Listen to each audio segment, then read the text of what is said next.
সাথে আপোষ করছেন কেন? টাকা পেয়েছেন? এটি আমরা সহ্য করছি না। সমন্বয়কদের খেলা শেষ।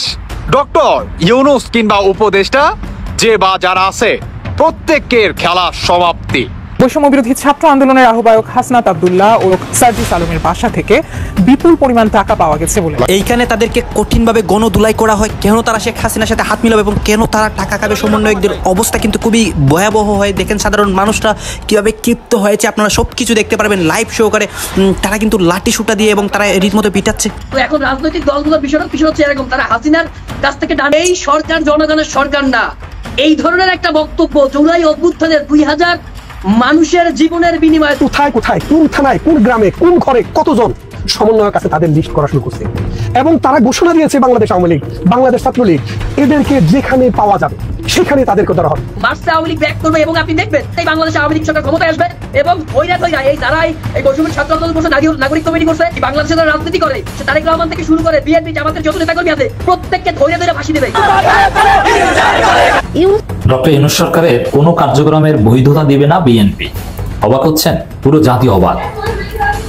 একেবারে ঠিক আওয়ামী লীগের মতো হটকারী সিদ্ধান্ত নিল বিএনপি যে ডক্টর ইউনূস সরকারের কার্যক্রমকে কোনো বৈধতা দিবে না। ওই অমুক দোকানে যাবি, যার পরে 2000, 3000, 5000 যা পারি সেটা নিয়ে আসবি।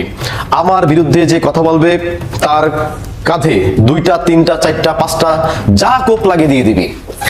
এইরকম নেতা কিছু কিছু জেলায় কিন্তু আছে, যে তারা যে আধিপত্য বিস্তার করতেছে, যেইভাবে জনমনে আতঙ্ক সৃষ্টি করতেছে, বড় বড় চাপাতে নিয়ে ঘুরতেছে, রামদা হেসো কাছে নিয়ে ঘুরতেছে। এবং সমন্বয়ক যারা আছেন আপনারা তো হইছেন ধান্দাবাজ। আমার মনে হয় অনেক সমন্বয়করা বিদেশ অলরেডি বাড়ি গাড়ি কইরে ফলাইছে, কারণ ফলাইতো তো হইব, ফলাই না একটা মানে গোরস্থান তো লাগবে, এই জন্য তারা আগেই মনে হয় ওই অফারে বিদেশ বাড়ি টাড়ি কইরে ফলাইছে। সমন্বয়ক সার্জিস হাসনাত এই কাজটি কিভাবে করতে পারে? তাদের কাছ থেকে এই কাজটি কেউই আশা করে নাই। দর্শক শ্রোতা, আপনারা তো সবাই জানেন শেখ হাসিনা ভারতে বসে বাংলাদেশকে নিয়ে অনেক ষড়যন্ত্র করে, বাংলাদেশকে কিভাবে ধ্বংস করা যায় এইটার মাস্টার প্ল্যান করে। এখন সেই প্ল্যানের শিকার এবং সেই প্ল্যানেরই একটা কোটি কিন্তু তারা হয়েছে। দর্শক শ্রোতা, এই সব বিষয় পর্যালোচনা করে আমরা অনেক তথ্য পাই এবং ভিডিও পাই, সেগুলোই আপনাদের সামনে ধারাবাহিকলি তুলে ধরবো। ভিডিওটা কিছুটা লং হবে কিন্তু অনেক তথ্য জানতে পারবেন এই ভিডিওর মাধ্যমে। তারা কিভাবে শেখ হাসিনাকে সাহায্য করতেছে এবং এই সাহায্যটি করে তারা কিন্তু জনগণের কাছে দড়া খায় এবং গণদুলাইও খায়। সব কিছু আপনারা দেখতে পারবেন ঘটনাস্থলের থেকে, আমরা সব কিছু দেখাবো। দর্শক শ্রোতা, আপনাদের জন্য আমি যেই নিউজগুলো এখন রেডি করেছি সেইগুলো আগে দেখে আসি এইখানে, এবং ভিডিওর শেষে আমরা মন্তব্য করি এই সমন্বয়ক নিয়ে, দেশের বর্তমান পরিস্থিতি নিয়ে এবং শেখ হাসিনা যে মাস্টার প্ল্যানটি করেছে তাদের ব্যবহার করে সেগুলো নিয়ে ভিডিওর শেষে মন্তব্য করি। এই যে দেখে আসি। কেন দিয়ে পানি খরচ করে না সেই রকম লোক বাংলাদেশে নাকি মুক্তিযুদ্ধ হয়ে গেছে। আরে ভাই, 10-15 দিন সন্ত্রাস কইরা, 10-15 দিন চাঁদাবাজি কইরা, 10-15 দিন মানুষ হত্যা কইরা তোরা বাংলাদেশের স্বাধীনতা হয়ে গেছে। তারা তো নিজেদেরকে বিপ্লবী বলে। বিপ্লব শব্দের অপমান হবে এদেরকে বললে। এরা কেন এটা করছে আমি আপনাকে বলি। বাংলাদেশ আওয়ামী লীগ, ছাত্রলীগ, যুবলীগ কোথায় কোথায় কোন থানায় কোন গ্রামে কোন ঘরে কতজন সমন্বয়ক আছে তাদের লিস্ট করা শুরু করছে। এবং তারা ঘোষণা দিয়েছে বাংলাদেশ আওয়ামী লীগ, বাংলাদেশ ছাত্রলীগ এদেরকে যেখানে পাওয়া যাবে সেখানে তাদেরকে ধরা হবে। এই 56 বর্গ মাইলের বাইরে যদি কখনো তারা একজনও যদি ভ্রমণ করে তাদেরকে সাথে সাথে অ্যারেস্ট করা হবে। পৃথিবীর যেখানে তাদেরকে পাওয়া যাবে সেখানে প্রতিহত করা হবে। আর বাংলাদেশেও বাংলাদেশের প্রচলিত আইনে, এখনকার আইনে, ভবিষ্যতের আইনে, যে কোনো আইনেই তাদের সমস্ত কর্মকাণ্ড রাষ্ট্রবিরোধী, সন্ত্রাস বিরোধী এবং মানবতা বিরোধী। সুতরাং তাদের বিচার হবেই হবে। তারা এখন চিন্তা করছে তারা যদি বাংলাদেশের সংবিধান, বাংলাদেশের আইন ব্যবস্থা, শাসন ব্যবস্থা, বিচার ব্যবস্থা সবকিছু উল্টাই দিতে পারে তাহলে তারা বেঁচে যাবে, কিন্তু তাদের কোনো বাঁচা নেই। আপনাকে একটা জিনিস বলে রাখি, বাংলাদেশে যেটা হয়েছে, এরা কিন্তু সংবিধান করতে জানে, সংবিধান বানান করতে জানে। আপনাকে একদম গ্যারান্টি দিয়ে বলছি, এদের একটা কনস্টিটিউশন ইংরেজিতে উচ্চারণই করতে পারে না, বানানও করতে পারে না। এই লোক বাংলাদেশের কনস্টিটিউশন উল্টে দিবে, বলে প্রক্লিমেশন। আপনি জিজ্ঞেস করুন প্রক্লিমেশন কি ব্যাপার? তোর বাপে কোনোদিন প্রক্লিমেশন শুনছে? প্রক্লিমেশন অর্থ কি তুই জানোস? এইটা পর্যন্ত জানে না তারা। বাংলাদেশে ভাই এই গত 53 বছরে একটা শিক্ষিত শ্রেণী তৈরি হয়েছে, একটা বোদ্ধা শ্রেণী তৈরি হয়েছে, লেখক, বুদ্ধিজীবী, সাহিত্যিক, সাংবাদিক, প্রফেশনাল তৈরি হয়েছে। এই লোকগুলা কোথাও চাকরি পায় না, এই লোকগুলা কোথাও বিসিএস দিয়ে পরীক্ষা দিয়ে পাশ করে না, পুলিশের চাকরি পায় না, বিডিআর, আর্মি কোথাও চাকরি পায় না, কারণ এগুলো হচ্ছে পচামাল। এই পচামাল তখন কি করবে? ওই সরে সরে মাস দুটো ভাই একসাথ হইয়া 71-এর ঘাতক রাজাকারদেরকে নিয়ে, এবং ওই যে বিভিন্ন সময়ে আমাদের দেশে আনসারুল্লাহ বাংলা টিম, হরকুতুল জিহাদ, আইএস, আফগান ফেরত জঙ্গি, এদের সবার একটা সম্মিলনে ভদ্র মানুষের সরকার সভ্য মানুষের সরকারকে পরাজিত করে বাংলাদেশটাকে একটা অন্ধকারের দিকে নিয়ে যাচ্ছিল। আপনি জানেন শামসুর রহমানের একটা কবিতা আছে, অদ্ভুত ওটের পিঠে চলেছে স্বদেশ। এই স্বদেশকে একটা এই অদ্ভুত ওটের পিঠে তারা সরাইয়া দিয়েছে। আপনি খেয়াল করছেন অদ্ভুত ওটের পিঠে এই যে বাংলাদেশ, যে বাংলাদেশ 1971 সালে স্বাধীন হওয়ার পর আপনি দেখেন দক্ষিণ পূর্ব এশিয়াতে বাংলাদেশের সাথে তুলনা করা যায় আর একটি দেশও নাই অর্থনীতির মাথা পিছু আয় সবার উপরে। আমরা স্কুল গোয়িং, অর্থাৎ 100% বাচ্চা স্কুলে যায়, অসংখ্য মানুষকে বিভিন্ন সুযোগ সুবিধা দেওয়া হয়, প্রত্যেকটা গ্রামে গ্রামে পাকা রাস্তা, প্রত্যেকটা গ্রামে স্কুল, প্রত্যেকটা ঘরে ঘরে ইলেকট্রিসিটি। আপনি কি চান রে ভাই? বাংলাদেশটাকে এই যে সরকার ব্যবস্থা আপনি দেখতে পারেন আওয়ামী লীগের সময়ে যখন সরকার প্রধানমন্ত্রী শেখ হাসিনার সরকার ছিল, গণতন্ত্রের ডিফিসিট ছিল না সেটা আমরা বলবো না। দুইবার আর্মির সাথে আমরা সংগ্রাম করেছি এই 1975 সাল থেকে 1991 সাল পর্যন্ত টানা 20 বছর আর্মির সরকার ক্ষমতায়, 16 বছর আর্মি সরকার ক্ষমতায়। তাহলে আবার 2006 সালে মুইনুদ্দিন ফখরুদ্দিন আবার নিয়ে গেল। তাইলে আপনি দেখেন এখন আবার ইন্টারভেনশন। একটা গণতান্ত্রিক পথে হাঁটতে গেলে এতবার যখন ইন্টারভেনশন হয়, গণতন্ত্রের চরিত্রটা কি ঠিক থাকে? আরে ভাই, একটা নারীকে যখন দর্শন করা হয় তখন কি তাকে আর আপনি কোনোদিন জীবনে কোনোদিনও বলতে পারবেন যে সে ভার্জিন? বলা যাবে না। সে ইচ্ছে হয় নাই, কিন্তু সে ভার্জিন না। কেন? তাকে দর্শন করেছে। সেই জন্য বলছি যে বাংলাদেশকে তো 1975 সালে দর্শন করা হয়েছে। বাংলাদেশকে এই 1981 সালের পরে আবার এরশাদ এসে আবার তো বাংলাদেশ রাষ্ট্র হিসেবে দর্শিত একটা রাষ্ট্র। সেই জন্য বলছি যে বাংলাদেশ আগানোর জন্য যে একটা সুস্থ পরিবেশ দরকার, মানুষের শিক্ষা দরকার, মানুষের অন্ন দরকার, বাসস্থান দরকার, চিকিৎসা দরকার, কমিউনিকেশন, ট্রান্সপোর্টেশন। শেখ হাসিনা কিন্তু আস্তে আস্তে এগুলো সব করেছে। এই করা দেখে তারা বুঝতে পারছে স্বাধীনতা বিরোধী এই যুদ্ধ অপরাধী চক্র যে শেখ হাসিনা যেভাবে দেশকে আগায় নিচ্ছে, এবারে 5 বছর যদি শেষ করে বাংলাদেশে শেখ হাসিনাকে, মানে শেখ হাসিনা মডেল হয়ে যাবে, মানে পুরো পৃথিবীতে শেখ হাসিনাকে হায়ার করে নিবে যে শেখ হাসিনা মডেলের দেশ চাই আমরা। কারণ ফাস্টেস্ট গ্রোয়িং ইকোনমি ছিল বাংলাদেশ গত 10 বছর। আপনি 2008 সালে যখন ক্ষমতায় আসি $600-700 আমাদের মাথা পিছু আয়, আর এখন হচ্ছে $3000 কাছাকাছি, $2750। আমাদের যে বিষয়, আমাদের যে রিজার্ভের পরিমাণ, আমাদের ওই রিজার্ভের পরিমাণ ছিল মাত্র $3 বিলিয়ন যখন আপনার আওয়ামী লীগ যখন ক্ষমতা নেয়। আর এই মিথ্যাবাদী ইউনূস সরকার যখন ক্ষমতা গ্রহণ করে তখন $20 বিলিয়ন, আমাদের তো সম্ভবত 2021 $48 বিলিয়ন হয়েছিল। এগুলা এরপরে ওই পদ্মা সেতু এবং বিভিন্ন দায় দেনা পরিশোধ করার পরে এটা কমেছে। এই মূর্খ এই যে সমন্বয়ক নামের যে গাড়িটা আছে, এই সমন্বয়কদেরকে একটা করে বিচার করবো। আমরা তো রাস্তায় হত্যা করবো না। মার্চের আগেই দেশে ফিরবেন শেখ হাসিনা, কিন্তু কিভাবে? এই প্রসঙ্গটা নিয়ে কথা বলবো। আপনারা খেয়াল করেছেন সম্প্রতি আওয়ামী লীগের একজন নেতা, আওয়ামী লীগের সাংগঠনিক সম্পাদক শফিউল আলম চৌধুরী নাদেল বলেছেন যে শেখ হাসিনা আগামী মার্চের আগেই দেশে ফিরবেন। গত বুধবার গভীর রাতে দেওয়া এক ভিডিও বার্তায় তিনি এই তথ্য জানান। কিন্তু শফিউল আলম চৌধুরী নাদেল জানাননি যে আওয়ামী লীগ নেতা শেখ হাসিনা, আওয়ামী লীগ প্রধান শেখ হাসিনা কিভাবে, কোন প্রক্রিয়ায় দেশে ফিরবেন। শফিউল আলম চৌধুরী নাদেল যেটি বলেছেন সেটি যথার্থই বলেছেন। কারণ হচ্ছে আমরা নিজেরাও, আমরা কিংবা আওয়ামী লীগ নেতারাও কেউ কল্পনা করেনি যে আওয়ামী লীগ এত দ্রুত কামব্যাক করবে। 5 আগস্ট পরবর্তী সময়ে, 5 আগস্টের কিছুদিন পরেও, সপ্তাহখানেকের মধ্যেও কেউ কল্পনা করেনি যে আওয়ামী লীগ আগামী 5, 10, 15 বছরের মধ্যে কামব্যাক করবে। কিন্তু বাস্তবতা হচ্ছে আওয়ামী লীগ কামব্যাক করার সব ধরনের অবস্থা তৈরি হচ্ছে। শফিউল আলম চৌধুরী নাদেল যথার্থই বলেছেন যে আওয়ামী লীগ কামব্যাক করবে এবং শেখ হাসিনা আগামী মার্চের আগে দেশে ফিরবেন। এবং ফিরবেন, কেন ফিরবেন, কিভাবে ফিরবেন? তিনি ফিরতে পারেন দুটি প্রক্রিয়ার যে কোনো একটি প্রক্রিয়ায়। এই যে আমি আগের ভিডিওতে বলেছি যে বর্তমান যে অন্তর্বর্তীকালীন সরকার কিংবা সমন্বয়কারীরা ইতিমধ্যেই তাদের টার্গেটেড প্ল্যান থেকে ব্যর্থ হয়েছে। তারা আমাদের সংবিধান বাতিল করতে পারেনি, তারা রাষ্ট্রপতিকে অপসারণ করতে পারেনি, তারা প্রক্লেমেশন অফ সেকেন্ড রিপাবলিক ঘোষণা করতে পারেনি। এই না পারবার ব্যর্থতায় শেখ হাসিনা ফিরে আসবে। তারা যখন সরকারটি গঠন করে ইউনূস সরকার, তখন কিন্তু ভাবেনি যে পরিস্থিতিটা এমনটা হবে। কিন্তু পরবর্তীতে যত দিন গেছে তখনই পরিস্থিতি ঘোলাটে হয়ে এসছে, ঘোলাটে হচ্ছে, এবং দিন যত যাচ্ছে তত ঘোলাটে হচ্ছে। তারা এখন ভাবছে যে, এবং সব তথ্য উপাত্ত বিশ্লেষণে এমনকি মহামান্য রাষ্ট্রপতি পর্যন্ত তার বক্তব্যে বলেছেন যে প্রধানমন্ত্রী শেখ হাসিনা পদত্যাগ করেছেন, এমন কোনো পদত্যাগপত্র তিনি পাননি। তাহলে স্বাভাবিকভাবেই সংবিধান যদি মানতে হয়, সংবিধান যেহেতু বহাল আছে, সংবিধান যেহেতু এরা বাদ করতে পারলো না, তাহলে প্রধানমন্ত্রী তার স্বীয় পদে বহাল আছেন। তাহলে বাংলাদেশের প্রেক্ষাপট যেহেতু তৈরি হয়েছে, বাংলাদেশের জনগণের প্রেক্ষাপটও তৈরি হয়ে গেছে, কারণ বাংলাদেশের জনগণ বর্তমান অন্তর্বর্তীকালীন সরকারের উপরে সংক্ষুব্ধ নানা কারণে।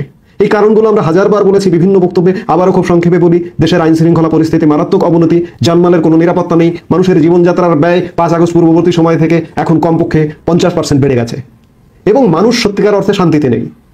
সেই জায়গা থেকে জনগণ মনে করছে যে আমরা আগেই ভালো ছিলাম, এবং আগেই ভালো ছিলাম এর জায়গা থেকে যদি প্রধানমন্ত্রী শেখ হাসিনা প্রধানমন্ত্রী হিসেবেই আবারও দেশে ফিরে আসেন, বাংলাদেশের জনগণ আপত্তি করবেন না।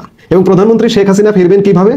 বাংলাদেশ শুধু নয়, বাংলাদেশের জনগণ তো রেডি আছে তাকে রিসিভ করবার জন্য, স্বাগত জানানোর জন্য, কিন্তু সারা বিশ্ব তাকে বাংলাদেশে যদি সহযোগিতা করে, বাংলাদেশে যদি পুশ করে বা বাংলাদেশে তার স্বীয় পদে বহাল করে, জাতিসংঘ থেকে শুরু করে আমাদের বিশ্ব মোড়ল যারা আছে তারা যদি বহাল করে, তাহলে শেখ হাসিনা ফিরতে পারেন। আরেকটি পথে ফিরতে পারেন যে শেখ হাসিনা বা আওয়ামী লীগ যদি মনে করে যে না ঠিক আছে, একটি ঘটনা ঘটে গেছে, আমরা প্রধানমন্ত্রী হিসেবে ফিরবো না, শেখ হাসিনা প্রধানমন্ত্রী হিসেবে ফিরবো না, তাহলে এই ইউনূস সরকার একটি পক্ষপাত দুষ্ট সরকার, একটি পক্ষপাতহীন নির্দলীয় নিরপেক্ষ তত্ত্বাবধায়ক সরকার গঠিত হবে আগামী মার্চের মধ্যে। এবং তত্ত্বাবধায়ক সরকার ফিরিয়ে আনবার, আমাদের সংবিধানে যে তত্ত্বাবধায়ক সরকার ব্যবস্থাটি ছিল সেটি ফিরিয়ে আনবার সব প্রক্রিয়া শুরু হয়ে গেছে। ইতোমধ্যে গত মধ্য ডিসেম্বরে হাইকোর্টের একটি রায় হয়েছে এবং আগামী 19 জানুয়ারি আপিল বিভাগের একটি শুনানির দিন ধার্য আছে। এই সব কিছু মিলিয়ে যদি তত্ত্বাবধায়ক সরকার ব্যবস্থাটি ফিরে এবং ফিরিয়ে যদি একটি নির্দলীয়, এই যে মানে পক্ষপাত দুষ্ট সরকার ইউনূস সরকারের পরিবর্তে যদি একটি পক্ষপাতহীন নির্দলীয় নিরপেক্ষ তত্ত্বাবধায়ক সরকার গঠিত হয় এবং সব দলের সমান অধিকার প্রতিষ্ঠিত হয় এবং সব দলের রাজনীতি করবার অধিকার প্রতিষ্ঠিত হয়, তাহলে শেখ হাসিনা রাজনীতি করবার জন্য এবং আবারও আগামী নির্বাচন করবার জন্য ফিরবেন। এবং সেক্ষেত্রেও সহযোগিতার হাত বাড়িয়ে দিবেন কে? জাতিসংঘ থেকে শুরু করে আমাদের বিশ্ব মোড়লরা কারা?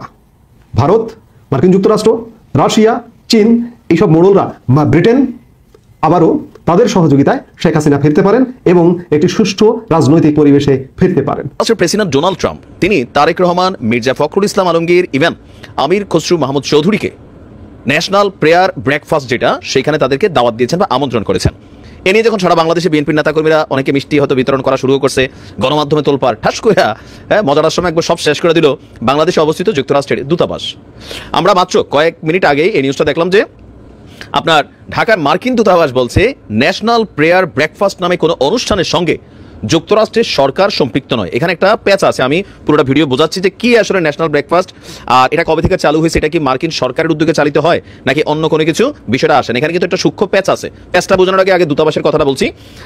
আপনার ঢাকার মার্কিন দূতাবাসের মুখপাত্র স্টিফেন ইভেলি তিনি গণমাধ্যমকে জানিয়েছেন IRF শীর্ষ সম্মেলন বা ন্যাশনাল প্রেয়ার ব্রেকফাস্টের আয়োজন বা অর্থায়ন এটা মার্কিন যুক্তরাষ্ট্রের সরকার করে না। IRF শীর্ষ সম্মেলনটি মার্কিন যুক্তরাষ্ট্র এবং অংশীদার সরকারগুলোর দ্বারা বার্ষিক আয়োজিত আন্তর্জাতিক ধর্মীয় স্বাধীনতা মন্ত্রিসভা থেকে আলাদা, যা জার্মান সরকার বার্লিনে 10 থেকে 11 অক্টোবর আয়োজন করেছিল। মুখপাত্রের বক্তব্য, মার্কিন যুক্তরাষ্ট্র ধর্ম বা বিশ্বাসের স্বাধীনতা সহ দেশে বিশ্বজুড়ে মানবাধিকার, মৌলিক অধিকার, নাগরিক সমাজের অংশগ্রহণকে স্বাগত জানায়। আর মার্কিন সরকার, আমি তো বলি পুরোটা ভিডিও শুনে নেন, এটার আসলে পেজটা কোথায় লাগছে সেটাও বিএনপিকে আমরা বুঝাই দিচ্ছি। তিনি বলছেন মার্কিন সরকার এবং স্টেট ডিপার্টমেন্ট IRF সামিট বা ন্যাশনাল প্রেয়ার ব্রেকফাস্টের পরিকল্পনা, আমন্ত্রণ, অংশগ্রহণকারীদের পরিচালনা বা প্রভাবিত করা, মানে সরকার কানেক্টেড না। যুক্তরাষ্ট্রের নতুন প্রেসিডেন্ট ডোনাল্ড ট্রাম্পের ন্যাশনাল প্রেয়ার ব্রেকফাস্টে আমন্ত্রণ পাওয়ার যে তথ্য বিএনপির মিডিয়া সেলের সদস্য শায়রুল কবির খান গণমাধ্যমকে জানিয়েছেন। তো এখন আমরা নিশ্চয়ই আপনাদেরকে বুঝাইতে পারছি যে একবার সম্ভবত 1900 আমরা যদি দেখি, এটা শুরু হয়েছিল 1953 সালে। প্রথম একজন মার্কিন প্রেসিডেন্ট এই প্রোগ্রামে তিনি মানে সেখানে যাওয়া শুরু করেন, এরপরে অনেকেই সেখানে যান। প্রোগ্রামটা সঠিক, তবে এটার সাথে যুক্তরাষ্ট্র সরকার যে ট্রাম্প দাওয়াত দিছে তা না, ওই যারা এটার আয়োজক তারা অনেককে দাওয়াত দিচ্ছেন সারা পৃথিবীর নামি দামি। খবর হচ্ছে নতুন কর্মসূচি নিয়ে মাঠে নামছে বিএনপি এবং সমমনা দলগুলো। কয়েকটি বিষয় নিয়ে বিএনপি এবং তার সমমনারা বিরক্ত, যেমন নির্বাচনের একটা সুস্পষ্ট তারিখ, হঠাৎ করে জাতীয় নির্বাচনের তারিখের সম্ভাব্য দুটি অ্যানাউন্সমেন্ট দেওয়ার পর তারপর স্থানীয় সরকারের নির্বাচনটা সামনে আনা এবং দ্রব্যমূল্য, ভ্যাটের আওতা বাড়ানো, এই সমস্ত ঘটনাগুলো নিয়ে বিএনপির মধ্যে এবং সমমনাদের ভেতরে একটি ক্ষোভ তৈরি হয়েছে এবং তার প্রেক্ষিতে তারা বৈঠক করেছে এবং বৈঠকে তারা নতুন কর্মসূচি নিয়ে মাঠে নামার সিদ্ধান্ত নিয়েছে। আগামী 2-3 দিনের মধ্যেই কর্মসূচির ঘোষণা আসবে। শনিবার বিএনপির সমমনা 12 দলীয় জোটের প্রধান মোস্তফা জামাল হায়দার সাংবাদিকদের এই কথা বলেন। এর আগে বিএনপির সঙ্গে বৈঠক করে সমমনা 12 দলীয় জোটের নেতারা, তিনি জানান, বিদ্যমান রাজনৈতিক পরিস্থিতি, সমস্যা এবং সংকট নানা বিষয়ে 2 ঘন্টা ব্যাপী আলোচনা করেছি। 2-3 দিনের মধ্যে দেশবাসীর সামনে আমাদের পরবর্তী কর্মসূচি ঘোষণা করব। মোস্তফা জামাল হায়দার বলছেন, 5ই আগস্টের বিজয় আজকে বিভিন্নভাবে বিপদগ্রস্ত হতে চলেছে। আমরা সবাই উপলব্ধি করছি জুলাই আগস্টের ফ্যাসিবাদী বিরোধী সংগ্রামী মেজাজ সেটা কিছুটা হলেও হারিয়ে যেতে বসেছে। আমাদের পক্ষে কোথায় যেন একটা চিড় ধরেছে। আমরা এর সমাধান করতে চাই এবং আগামী 2-3 দিনের মধ্যে সর্বদলীয় ভাবে জুলাই আগস্টে যেভাবে আন্দোলন করেছি, একত্রে ছিলাম, সেভাবে একত্রে পরবর্তী কর্মসূচি ঘোষণা করব। জনজীবনের বিরাজমানের যে সমস্যা, দ্রব্যমূল্যের কষাঘাত, নির্বাচন সংক্রান্ত যে কুহেলিকা, যে ভিন্ন কথাবার্তা বা ধূম্রজাল, এই সমস্ত সুনির্দিষ্ট ব্যাখ্যা আমরা প্রদান করব। এই সময় নজরুল ইসলাম খান বলেন, জুলাই আগস্টের আন্দোলনে এক দফার একটা অংশ আমরা অর্জন করতে পেরেছি, আর একটা অংশ হলো গণতন্ত্র পুনঃপ্রতিষ্ঠা। আমরা সবাই জানি গণতন্ত্র পুনঃপ্রতিষ্ঠা মানে হলো দেশে গণতান্ত্রিক শাসন প্রতিষ্ঠা। সেই শাসন প্রতিষ্ঠা হয় একটা জাতীয় সংসদ নির্বাচনের মধ্য দিয়ে। আমরা সেটার জন্য অপেক্ষা করছিলাম, কিন্তু সম্প্রতি নানাজনে নানা কথা বলতে শুরু করেছে।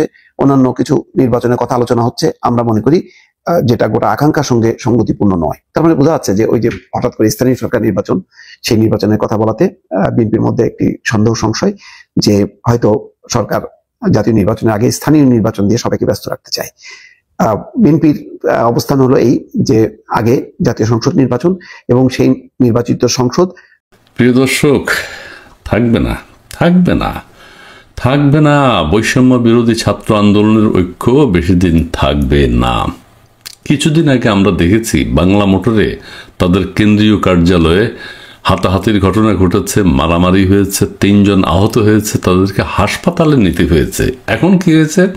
এখন হচ্ছে চট্টগ্রামে তারা এই যে 15ই জানুয়ারির যে সংবিধানের কবর রচনার বিষয়টি আছে, সেই কর্মসূচি বাস্তবায়ন করবার জন্য সারা বাংলাদেশে লিফলেট বিতরণের কর্মসূচি করেছে। আমি আগেই বলেছিলাম যে লিফলেট বিতরণ করতে যখন তারা যাবে, হয় স্থানীয় যারা সমন্বয়ক আছেন, বৈষম্য বিরোধী ছাত্র আন্দোলনের নেতৃবৃন্দ আছেন, তারা ক্ষুব্ধ প্রতিক্রিয়া ব্যক্ত করবে এবং তাই হচ্ছে, অথবা জনগণ তাদেরকে প্রতিহত করবে। কিন্তু এখন দেখা যাচ্ছে তাদের নিজেদের মধ্যেই আঘাত পাল্টা আঘাতের ঘটনা ঘটছে। দুই পক্ষের পাল্টাপাল্টি অভিযোগ, সংবাদ সম্মেলনে হট্টগোল। প্রথম আলো এই ছবি দেখেন তাদের, ঠিক আছে, অর্থাৎ মারমুখী অবস্থান। ওখানে কাকে নাকি আটক করা হয়েছে, নিজেরা একজনকে বন্দি করেছে, আব্দুল হান্নান মাসুদ, তাকে আটক করা হয়েছে।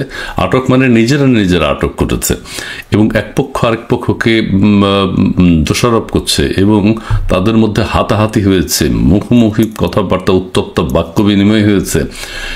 সংবাদ সম্মেলনে হট্টগোল তাদের মধ্যে। কেন হট্টগোল? এটা বেশি দিন থাকবে না। কারণ হচ্ছে সমস্ত সুযোগ সুবিধা এই ঢাকায় যে কয়জন আছে তারা পাচ্ছে, অথচ সারা বাংলাদেশে বৈষম্য বিরোধী ছাত্র আন্দোলনের অনেকেই রয়েছেন, সমন্বয়ক রয়েছে। অনেকের অনন্য ভূমিকা ছিল জুলাই আগস্ট বিপ্লবে, তারা যে বিপ্লব বলছে, কিন্তু তারা কোনো প্রকার সুযোগ সুবিধা পাচ্ছে না।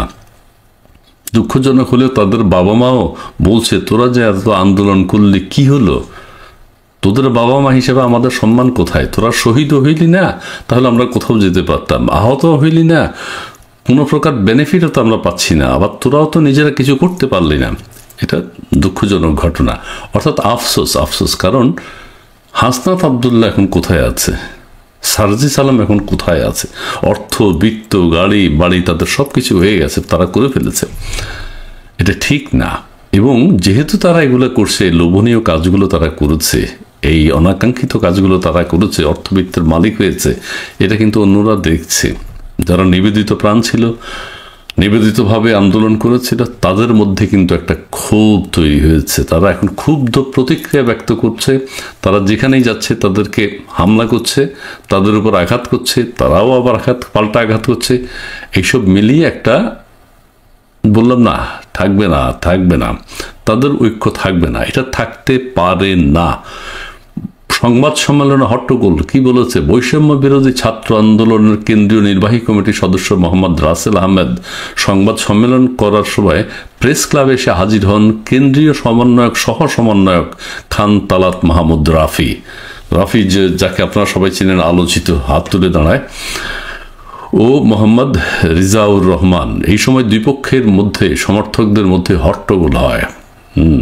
রাসেল আহমেদের সমর্থক, এখানে কিন্তু টাকা পয়সা এবং স্বার্থ, হট্টগোল হওয়ার একমাত্র কারণ টাকা পয়সার লেনদেন, টাকা পয়সার ভাগাভাগি এবং নিজেদের স্বার্থকে কত আলোচনায় আসতে পারে এগুলো নিয়ে। রাসেল আহমেদের সমর্থকেরা রিজাউর রহমান ও রাফিকে দেখে ভুয়া ভুয়া বলে স্লোগান দেয়। একসময় এরাই ছিল আদর্শ, এখন তারা নিজেরাই বলে ভুয়া ভুয়া ভুয়া। ঢাকাতেও আমরা সেসব প্রতিক্রিয়া দেখেছি। রিজাউর ও রাফির সমর্থকেরা পাল্টা স্লোগান দিয়েছে, অর্থাৎ স্লোগান পাল্টা স্লোগান এগুলো কিন্তু চলতেই আছে তাদের মধ্যে এবং আরও চলমান থাকবে। এবং তারা যে কর্মসূচি নিয়েছে এটি বাংলাদেশের মাটিতে কখনোই সাকসেসফুল হবে না। এই যে পাল্টাপাল্টি, ওদের চিৎকার, ছবি আপনারা দেখতে পাচ্ছেন, এটা কিন্তু চলতে থাকবে। রাফি ও রিজাউর যাওয়ার পর এক পর্যায়ে হামলাকারীদের সঙ্গে বসে সংবাদ সম্মেলন হবে না, হামলাকারীদের সঙ্গে বসে সংবাদ সম্মেলন হবে না, এমন কথা বলে উঠে দাঁড়ান মোহাম্মদ রাসেল আহমেদ ও তার সমর্থকেরা। তারা কিন্তু দুই গ্রুপ হয়ে গেছে, কে কোন গ্রুপ এটা কিন্তু আমরা বুঝতে পারবো না, কারণ তাদের নাম এখন অত পরিচিত না। তারা কনফারেন্স হল ত্যাগ করেন। এই সময় রাফি সাংবাদিকদের সঙ্গে কথা বলা শুরু করেন, এক একবার এক একজন কথা বলছেন। তবে তিনি কথা শেষ করার আগেই স্লোগান দিতে দিতে আবার হলে প্রবেশ করেন মোহাম্মদ রাসেল আহমেদ সহ একাধিক নেতাকর্মী। আহা, এক পর্যায়ে রাফির কাছ থেকে মাইক্রোফোন কেড়ে নেওয়া হয়। পরে দুই পক্ষই সংবাদ সম্মেলন শেষ না করে বের হয়ে যান। আবার যেখানে সংবাদ সম্মেলন তারা করেছে সেটা একটা প্রাইভেট অফিস, সেখানে তারা ভাঙচুর করেছে। সেই ভাঙচুর যাদের অফিস হয়েছে, যাদের অফিস ভাঙচুর হয়েছে, তারা এটার ক্ষতিপূরণ চাচ্ছে। জানতে চাইলে মোহাম্মদ রাসেল আহমেদ প্রথম আলোকে বলেন, সন্ধ্যায় আমাকে এবং মুখ্য সংগঠক আব্দুল হান্নান মাসুদকে অবরুদ্ধ করে রাখা হয়েছিল। মূল বক্তব্য এটা। আব্দুল হান্নান মাসুদ, এবং তাকে তো চেনেন, ওই যে স্টেপ ডাউন তাকে অবরুদ্ধ করে রাখা হয়েছিল। এরপর আমরা সহযোদ্ধাদের ফোন করি, তারা নিজেরাই অবরুদ্ধ করেছে। তারা পৌঁছানোর পর আমরা বের হই, অর্থাৎ তাদেরকে অবরুদ্ধ করছে। সহপাঠীরা যখন এসছে, সহযোদ্ধারা যখন এসছে, তারা আসার পর এরা বের হয়। বেসরকারি ওই প্রতিষ্ঠানের অফিস কক্ষ ভাঙচুর করা হয়। দুঃখজনক, নেতাকর্মীদের মারধর করা হয়েছে। যারা এই ঘটনা ঘটিয়েছে তাদের আশ্রয় প্রশ্রয় দেন কেন্দ্রীয় সহ সমন্বয়ক খান তালাত মাহমুদ ওরফে রাফি এবং চট্টগ্রাম বিশ্ববিদ্যালয়ের সমন্বয়ক রিজাউর রহমান। অর্থাৎ তাদের মধ্যে রাসেলের বক্তব্যের বিষয়ে খান তালাত মাহমুদ প্রথম আলোকে বলেন, আলোচনা করা। গতকাল সন্ধ্যা থেকে একটা নিউজ প্রায় সব পত্রিকায় অনলাইন ভার্সনে দেখা গেল, সেটা হচ্ছে বিএনপির সর্বোচ্চ তিন নেতা জনাব তারেক রহমান, মির্জা ফখরুল ইসলাম আলমগীর এবং জনাব আমির খসরু, এই তিনজনকে ভাষাটা এরকম যে ট্রাম্পের অনুষ্ঠানে। আমি একটু পড়ি বিএনপির মিডিয়া সেল যেভাবে এটাকে লিখেছে হুবহু। এটা আমি বেশ রাতে যখন ভিডিও রেকর্ড করছি তখনও ছিল। ইনফ্যাক্ট সেটা থাকা উচিত হয়নি। কেন উচিত হয়নি এবং বিএনপি আসলে ঠিক কী অর্জন করতে চাইছে তাদের এগুলো রিইভ্যালুয়েট করতে হবে। ট্রাম্পের ন্যাশনাল প্রেয়ার ব্রেকফাস্টে তারেক রহমান সহ বিএনপির তিন নেতাকে আমন্ত্রণ। যুক্তরাষ্ট্রের ওয়াশিংটন ডিসিতে অনুষ্ঠিত হতে যাওয়া ন্যাশনাল প্রেয়ার ব্রেকফাস্ট অনুষ্ঠানে অংশগ্রহণের জন্য বিএনপির ভারপ্রাপ্ত চেয়ারম্যান তারেক রহমান, মহাসচিব মির্জা ফখরুল ইসলাম আলমগীর ও স্থায়ী কমিটির সদস্য আমির খসরু মাহমুদ চৌধুরীকে আমন্ত্রণ জানানো হয়েছে। আগামী 5-6 ফেব্রুয়ারি 2025 এটি অনুষ্ঠিত হবে। এরপর জনাব কে জানিয়েছেন ইত্যাদি ইত্যাদি। মার্কিন কংগ্রেসের নেতৃত্বে জাতীয় প্রার্থনা প্রাতরাশ অনুষ্ঠিত হয়। এই তথ্যটাও সঠিক না, আমি আসবো এই জায়গায়। আসলে কি ঘটেছিল বা বিষয়টা আসলে কি, এবং আমরা যদি পড়ি তাহলে এটাকে ট্রাম্পের একটা অনুষ্ঠান মনে হয়। আমরা নিশ্চয়ই বুঝতে পারছি ফেব্রুয়ারি মাসে যখন এই অনুষ্ঠানটা হবে, ট্রাম্প তখন মার্কিন প্রেসিডেন্ট এখানে যান। ইনফ্যাক্ট উইকিপিডিয়াতে যথেষ্টের বেশি তথ্য আছে। এই অনুষ্ঠানটা হয় হলে ফেব্রুয়ারি প্রথম বৃহস্পতিবার। ইনফ্যাক্ট প্রথম বৃহস্পতিবারে যে ব্রেকফাস্ট, সেখানেই মূল অনুষ্ঠানটা হয়। দুজন বক্তা থাকেন, উইকিপিডিয়াতেই দেখলাম। মার্কিন প্রেসিডেন্ট থাকেন যিনি দায়িত্বে থাকেন, এবং এছাড়া আরেকজন বক্তা সাধারণত থাকেন, এবং সেটা আগে বলা হয় না, ওটা ওদিনই হঠাৎ একটা সারপ্রাইজের মতো থাকে। এটার উদ্দেশ্য সম্পর্কে বলতে গেলে এবং মানে অনেক রকম তথ্যই পাওয়া যায়। 1953 সালে শুরু হয়েছে। গ্রসলি 3500-এর মতো মানুষ, 100 বেশি দেশ থেকে বিভিন্ন শ্রেণী পেশার মানুষ এখানে আসেন। এটা 23 সাল পর্যন্ত কংগ্রেসের মেম্বাররা এটা করতেন। 23 সাল পর্যন্ত বিএনপি তার পেজে যেটা লিখেছে। না, এর পরবর্তীতে ইনফ্যাক্ট এটা পাল্টে গেছে। এখানে ফেলোশিপ ফাউন্ডেশন নামে একটা ফাউন্ডেশন আসলে এটা করে। এরপর 23 সাল থেকে run by new organisation national prayer breakfast foundation. আচ্ছা, এটা কি করার জন্য? এখানে বিভিন্ন রকম পলিটিক্যাল, সোশ্যাল এবং বিজনেস এলিটদেরকে এখানে একত্র হতে বলা হয়, টু প্রে টুগেদার। আসলে এখানে মোটামুটি মত প্রকাশ, পরস্পরের সাথে যোগাযোগ, ইন্টারাকশন এগুলো হয়। আমি এটা নিয়ে ইউটিউবে সার্চ করতে গিয়ে দেখলাম যে 2020 সালে ডোনাল্ড ট্রাম্প যখন প্রেসিডেন্ট ছিলেন তখন তিনি এখানে বক্তৃতা করেছেন, বাইডেনেরও স্পিচ পাওয়া যায়।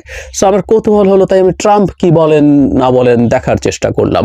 আপনারা ভিডিওটা দেখে নিতে পারেন। সেখানে তিনি স্বভাবজাতভাবেই প্রতিপক্ষকে খোঁচা এবং নিজের নানা রকম অর্জন, কিছু উইট, কিছু ফান, কিন্তু যেহেতু এটা প্রেয়ার ব্রেকফাস্টের সাথে প্রেয়ারের সূত্র আছে, তিনি এখানে ধর্মের কথা, ক্রিশ্চিয়ানিটির কথা, ক্রিশ্চিয়ানিটির প্রতি বিশ্বাসের কথা, গ্লোবালি ক্রিশ্চিয়ানিটিকে আক্রমণ করা হচ্ছে, অ্যান্টিসেমিটিজম গ্রো করছে, এই ধরনের আলাপ উনি ওনার বক্তৃতায় করছেন।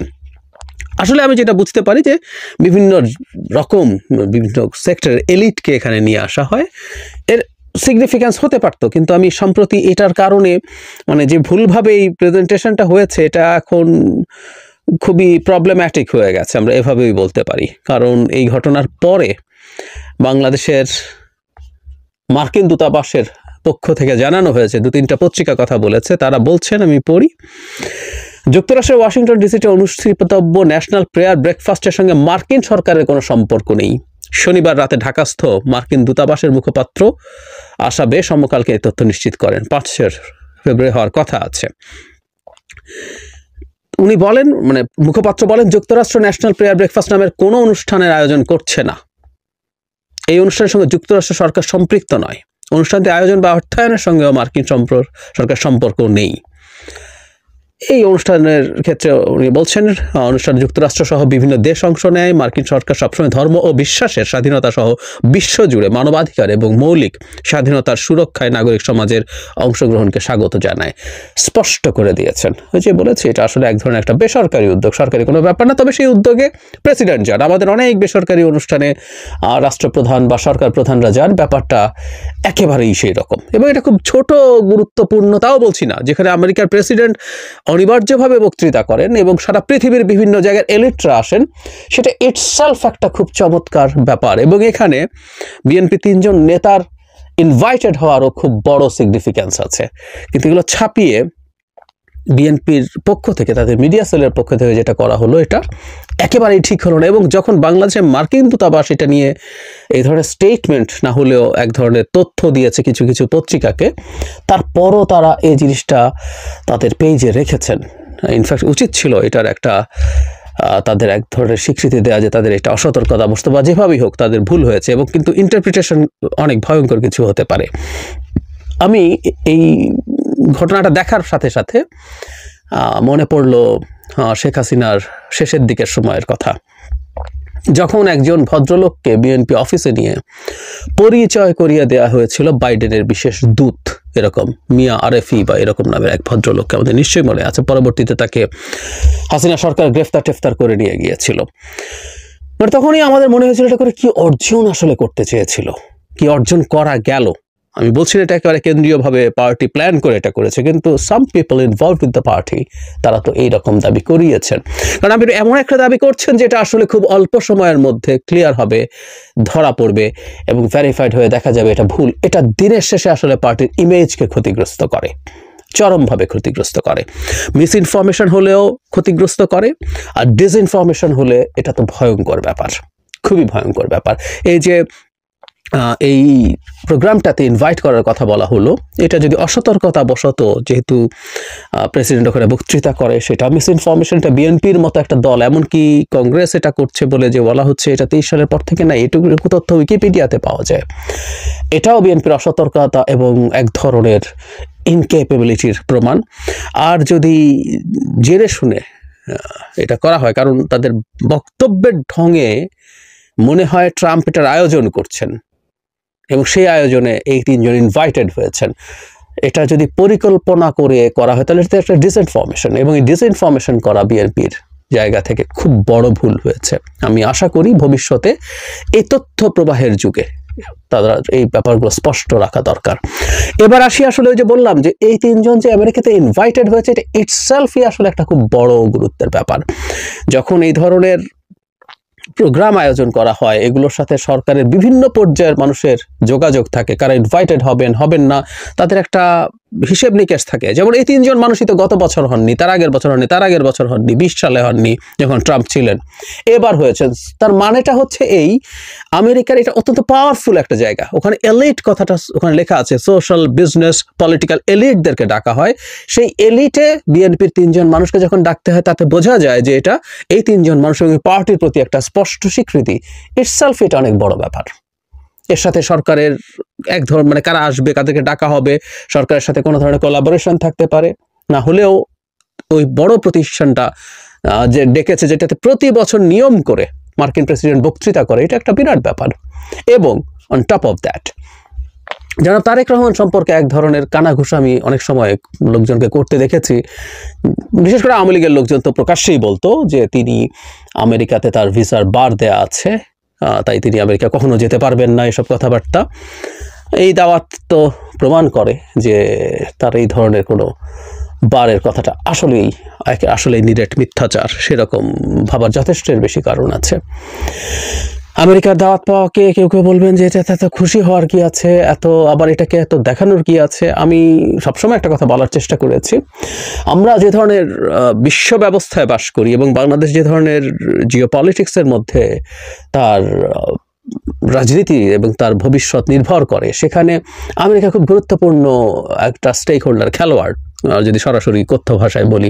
সুতরাং আমেরিকার সাথে ভবিষ্যতের বাংলাদেশের যে দলগুলো রাজনীতি করবে তাদের ইন্টারাকশন কেমন, তাদের আন্ডারস্ট্যান্ডিং কেমন, এগুলো ম্যাটার করে। এবং বিশেষ করে এখনকার মতো সময়ে যখন বাংলাদেশে একটা সেই অর্থে গণতান্ত্রিক সরকার নেই, ম্যান্ডেট আছে প্রচুর, ম্যান্ডেট মানে ইলেকট্রাল ম্যান্ডেট না, পপুলার ম্যান্ডেট আছে, এটা সত্য কথা, কিন্তু সত্যিকার অর্থে ডেমোক্রেটিক গভর্নমেন্ট বলতে আমরা যা বুঝি, নির্বাচনে জিতে আসা যে সরকার, সেটা বাংলাদেশে নেই। সো এই ধরনের একটা সময়ে বাংলাদেশের ভবিষ্যৎ রাজনীতির প্রেক্ষাপটটা কি, এটা নিয়ে নানা রকম স্পেকুলেশন আছে, নানা রকম মিথ্যা তথ্য, অপতথ্য ছড়িয়ে দেওয়ার চেষ্টা আছে। সেই প্রেক্ষাপট গাইজ আপনারা তো দেখলেন এখানে কি কথা হচ্ছে, অনেকেই কিন্তু অনেক কথা বলতেছে, সবাই সবার মন্তব্যগুলো প্রকাশ করতেছে, সমন্বয়কদের নিয়ে কথা বলতেছে, মানে বিশেষ করে তারা মানে তাদের কার্যক্রমগুলো, অন্যদিকে দেশের বর্তমান পরিস্থিতি নিয়ে, শেখ হাসিনার পরিকল্পনা, তার দেশে আসা, তার যে যারা বর্তমানে তার সমর্থক রয়েছে তাদেরকে নিয়ে অনেকেই কিন্তু অনেক কথা বলতেছে, সবাই সবার মন্তব্যগুলো সোশ্যাল মিডিয়া থেকে প্রকাশ করতেছে। দর্শক শ্রোতা, এতক্ষণ আপনাদেরকে যা কিছু দেখিয়েছি সব কিছু কিন্তু আমরা সোশ্যাল মিডিয়া থেকে সংগ্রহ করেছি, এইখানে আমাদের নিজস্ব কোনো মন্তব্য নেই। এইসব দেখে আপনাদের কি মনে হচ্ছে এবং আপনাদের মন্তব্য কী, এইটা কিন্তু আপনারা অবশ্যই কমেন্ট বক্সে লিখে যাবেন। এবং আপনাদের কাছে আমার একটা রিকোয়েস্ট থাকবে, আমার চ্যানেলটি সাবস্ক্রাইব করবেন এবং পাশে থাকা বেল আইকনটি অবশ্যই বাজিয়ে যাবেন, যাতে করে নেক্সট ভিডিওটা সবার আগে আপনাদের কাছে পৌঁছায়। ধন্যবাদ।